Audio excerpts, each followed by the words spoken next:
Vítam vás pri sledovaní dnešného videa, v ktorom sa pozrieme na akumulátorovú klincovačku od firmy Inco. Priznám sa, ja už som ju rozbalanú mal, lebo som ju použil na výrobu týchto dverí, ale zábery uvidíte aj v tomto videu. Tak poďme si ju rozbaliť, pozrieme si kompletný obsah balenia, popíšeme si ju a samozrejme, že si ju vyskúšame a ukážeme si všetky jej vlastnosti. Tak poďme sa pustiť do práce.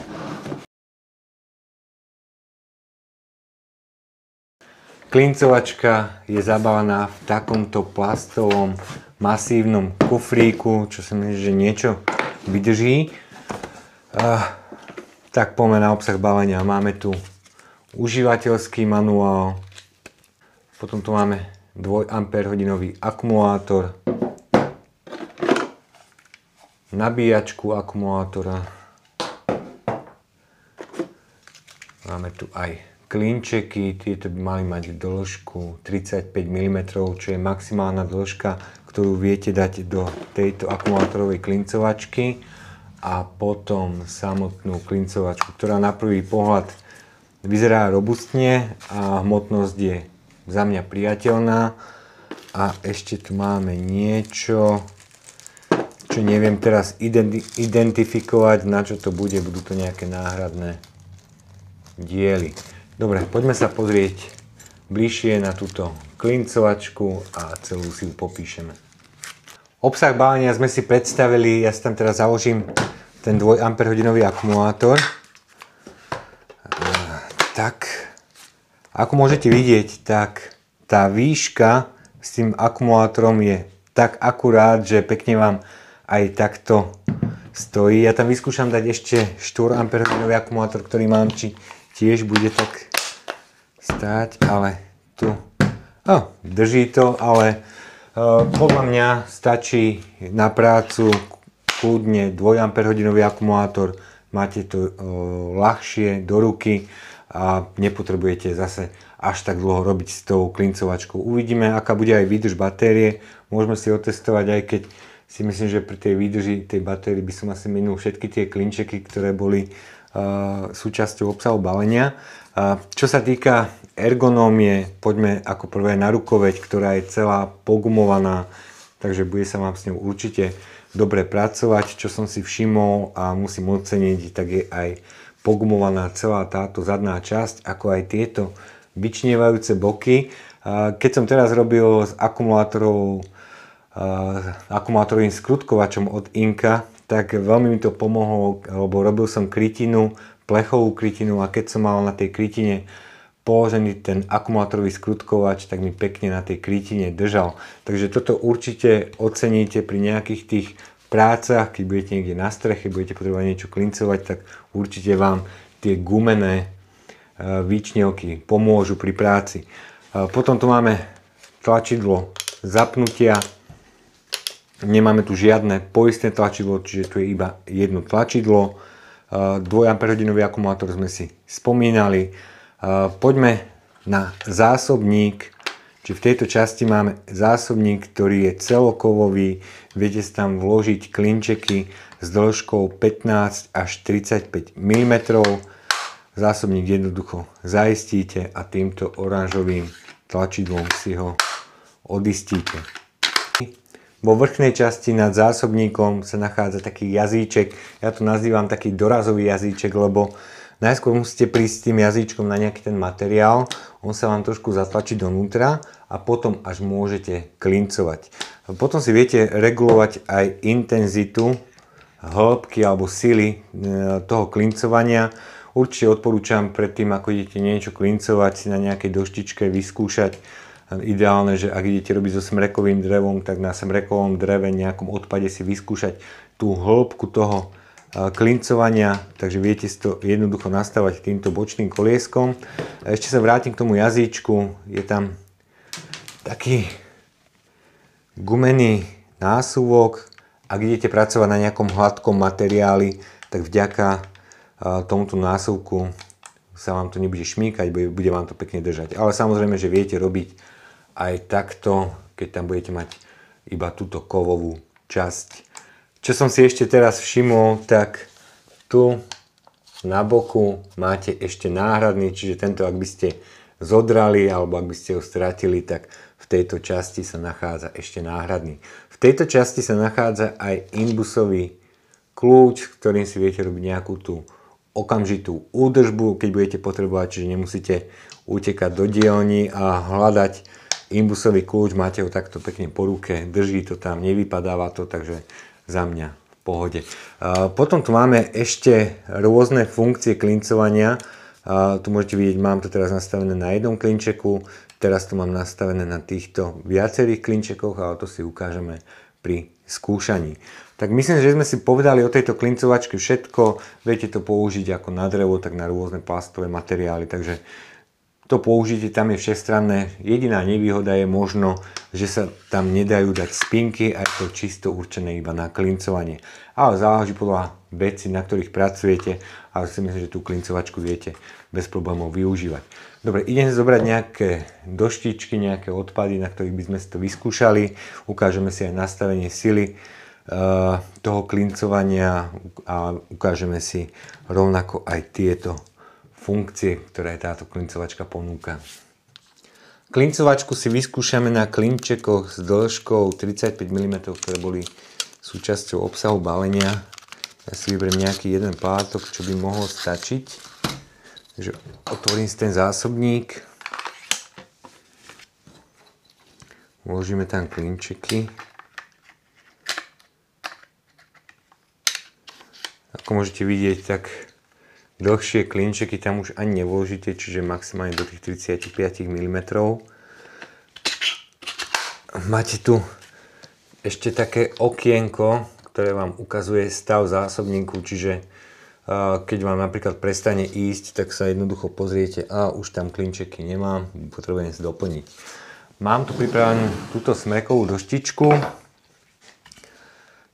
Neviem, či som spomínal pracovné LED svetlo, ktoré svieti alebo sa rozsvieti po vložení batérií. Či stále svieti, to neviem, možno aj prestane, uvidíme. A teraz som mal tlačidlo spúšte stále spustené, čiže ja priložím iba k materiálu, tlačidlo spúšte mám zatlačené. Môžeme si ešte nastaviť intenzitu, alebo teda nastaviť silu toho klincovania.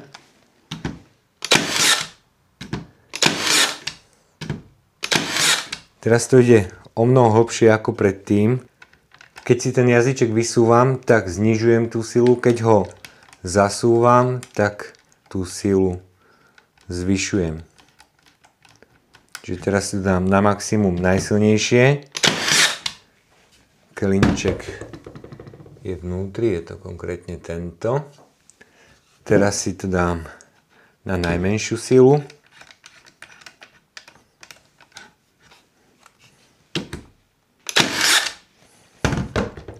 Môžete vidieť, že tu už hlavička trošku pretrča, čiže mám tu pri najväčšej sile, ktorý je tento klinček, a pri najmenšej sile, to je tento. Podotýkam, že mám klinčeky s dĺžkou 35 mm. Teraz, ako môžete vidieť, mám tu nastavené na tú možnosť, že tam mám viacej tých klinčekov. Malo by to fungovať asi takto.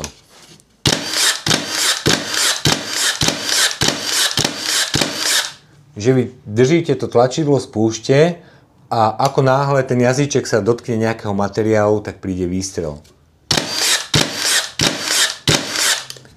Teraz si tú klincovačku prepnem na mód jedného klinčeka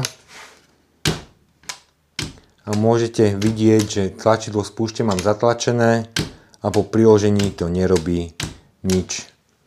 Ale keď si priložím a zatlačím, príde výstrel. Čiže ak potrebujete niečo viacej dávkovať tých klinčekov, tak použijete možnosť viacerých klinčekov, potom po priložení vám hneď príde výstrel. Keď chcem robiť bezpečnejšie alebo nikde sa neponáhlam, tak priložím, zatlačím. Myslím, že funguje veľmi dobre aj to dobíjanie, Navrhujem na tejto doštičke vystrielať celý zásobník.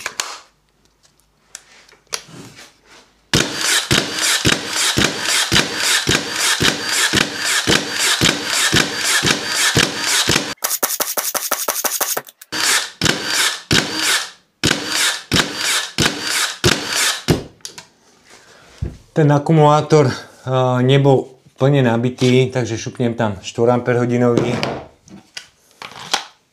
a ideme pokračovať.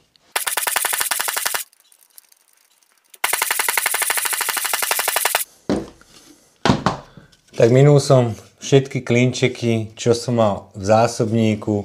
Ako ste mohli vidieť, tak tá, dá sa povedať, kadencia bola naozaj veľmi dobrá, čiže ozaj čo som dával, stále to išlo, takže za mňa spokojnosť. Mám tu ešte takýto kúsok obkladu, poďme si nasimulovať, že idete robiť napríklad drevený obklad, vyskúšame ho dať cez pero, cez drážku a či nám to bude držať. Mám tu obklad s hrúbkou 15 mm, predtým než idete robiť obklad, tak je dobré si pozrieť, keď si vystrelíte kliniec, odkiaľ vychádza. Pri tejto klincovačke to vyzerá tak, že kliniec alebo ten výstrel ide zo strednej časti, čiže keď idem robiť obklad, tak si budem smerovať ten klinček takto do tejto stredovej časti. Tam je nejaký časový interval, keď to svetlo zhasne po určitom čase. Držím to. Tak teraz nejde. Čiže to svetlo vám indikuje, že klincovačka je pripravená. Takže takto mám pekne klinček skovaný. Keby som dal ďalší kus obkladu, tak ho vôbec nie je vidno. Môžeme prejsť k drážke. Pri drážke to bude to isté, čiže takto si priložím klincovačku a mám prichytenú drážku. A ako ste mohli vidieť, tak to celkom aj rozštiepilo. Ak by som to robil, tak by som možno išiel skôr do tejto časti. Tak to už je to lepšie. Lebo tu som išiel veľmi na kraj, ale dá sa ísť pekne aj o niečo vyššie. Takže obklad drží, celkom fajn to tam drží. Môžeme ešte vyskúšať ísť do pera. Pekne. Čo by som vám povedal, čo mám pneumatickú klincovačku a ona je určená aj na spinky, tak keď som robil obklad, tak sa mi stávalo, že keď prešiel výstrel, tak mi to nechalo takú otlačenú čiarku. Pri tejto klincovačke, keďže tlačí iba čisto ten kliniec, tak vám neurobí žiadnu značku na tom dreve a je pekne zatlačený iba ten klinček. To sa mi veľmi páči, lebo ozaj som si musel dávať veľký pozor, keď som robil s pneumatickou klincovačkou, ako ju mám umiestnenú, ako ju mám orientovanú. Ale tu, ako môžete vidieť, tak je zatlačený čisto iba klinček.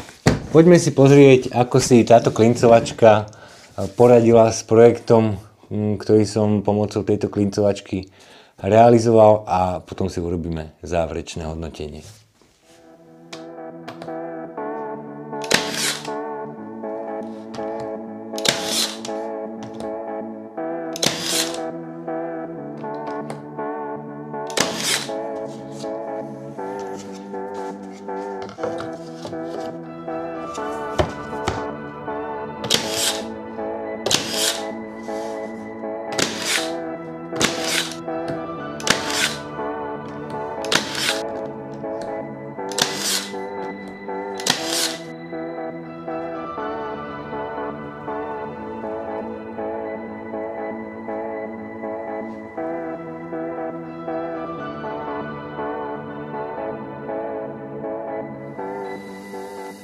Ako ste mali možnosť vidieť, tak klincovačka si poradila aj pri tomto projekte, ktorý som mal pre ňu pripravený.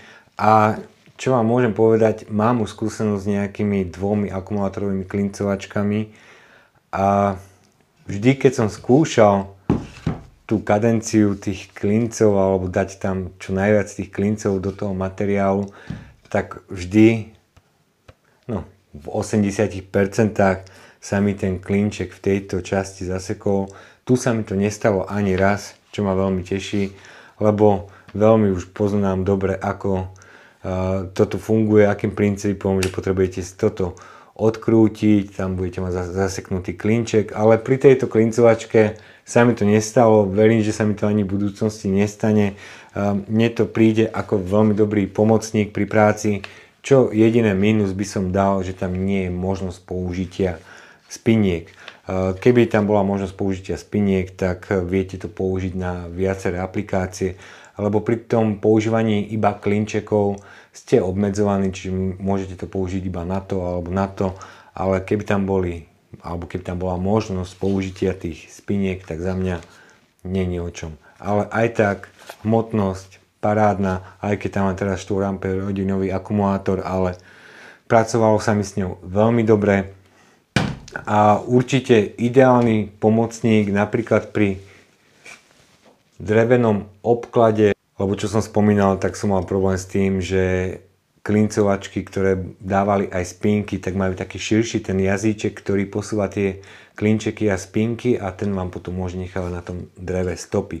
Čiže ak robíte drevený obklad, tak za mňa ideálny pomocník, možno nejaké drevené bedničky a takéto veci určite by podľa mňa nemala chýbať v každej dielni.